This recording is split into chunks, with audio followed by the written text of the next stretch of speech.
एक कॉलेज का माहौल, किताबों से भरा लाइब्रेरी हॉल। रिजवान शांत स्वभाव का लड़का एक कोने में बैठकर किताब पढ़ रहा है। वहीं दूसरी ओर निदा हल्के गुलाबी दुपट्टे में कुछ किताबें ढूंढते हुए आती है। दोनों की नजरें अचानक टकरा जाती हैं। एक पल को सब थम सा जाता है। निदा मुस्कुराकर रिजवान से कहती है, क्या आप ये किताब इस्तेमाल कर रहे हैं? रिजवान हिचकिचाते हुए कहता है, ओ नहीं, आप ले लीजिए। वो छोटी सी बात दोनों के बीच पहली डोर बन जाती है। समय बीतता है, दोनों की मुलाकातें बढ़ती हैं, कभी लाइब्रेरी में तो कभी कैंपस की कैंटीन में। धीरे धीरे बातें दोस्ती से आगे बढ़ने लगती हैं। रिजवान को निदा की हंसी पसंद आने लगती है और निदा को रिजवान का सलीका। एक शाम कॉलेज के गार्डन में रिजवान धीरे से कहता है, निदा, अगर मैं कहूं कि मैं तुम्हें अपनी जिंदगी का हिस्सा बनाना चाहता हूं तो? निदा शर्माते हुए कहती है, तो मैं कहूंगी कि शायद मेरा दिल भी यही चाहता है। दोनों की आंखों में मोहब्बत साफ झलक रही थी। कुछ साल बाद दोनों परिवारों की रजामंदी से रिजवान और निदा की शादी होती है। बारात का शोर, खुशियों की गूंज और 7 वादों के बीच उनका रिश्ता हमेशा के लिए बंध जाता है। निदा दुल्हन के रूप में कहती है, आज से मेरी सारी दुनिया तुम हो रिजवान। रिजवान दूल्हे के रूप में कहता है, और तुम्हारी हर खुशी मेरी जिम्मेदारी। शादी के 1 साल बाद घर में किलकारियां गूंजती हैं। निदा अपने हाथों में छोटे से मासूम को थामे हुए है। रिजवान खुश होकर कहता है, ये हमारा बेटा अली है। अली घर की रौनक बन जाता है। उसकी छोटी छोटी मुस्कानें दोनों के रिश्ते को और भी मजबूत करती हैं। कुछ साल गुजरते हैं। अब अली 4 साल का हो चुका है। घर में फिर से हंसी गूंजती है। इस बार एक नन्ही परी आती है। निदा ममता भरी आवाज में कहती है, रिजवान देखो, ये हमारी बेटी है खदीजा।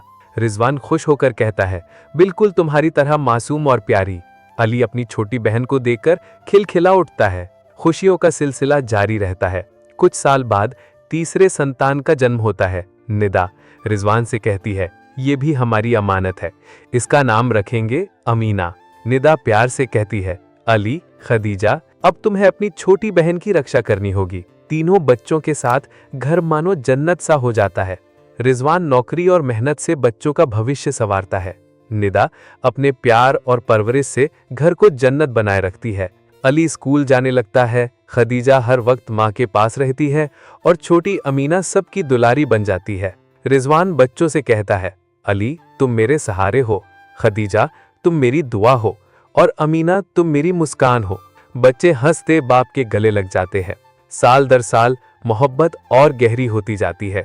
रिजवान और निदा के बीच झगड़े भी होते हैं, लेकिन प्यार हमेशा जीत जाता है। रात को अक्सर रिजवान बच्चों को गोद में लेकर कहता है, तुम सब मेरी सबसे बड़ी दौलत हो। निदा मुस्कुराकर कहती है, और ये दौलत हमारी मोहब्बत की नींव पर टिकी है। आज सालों बाद रिजवान और निदा अपने बच्चों को खेलते हुए देखते हैं। अली अब समझदार हो चुका है। खदीजा हर किसी की प्यारी है और अमीना सबकी लाडली।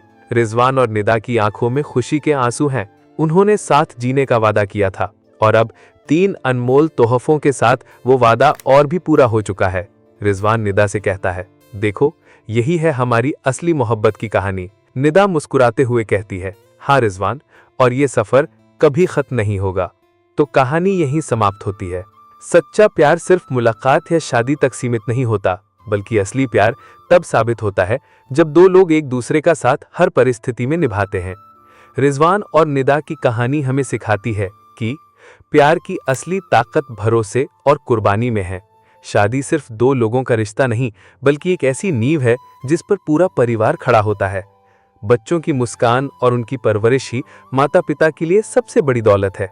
जब मोहब्बत सच्ची हो तो समय, मुश्किलें और दूरियां भी रिश्ते को और मजबूत कर देती हैं।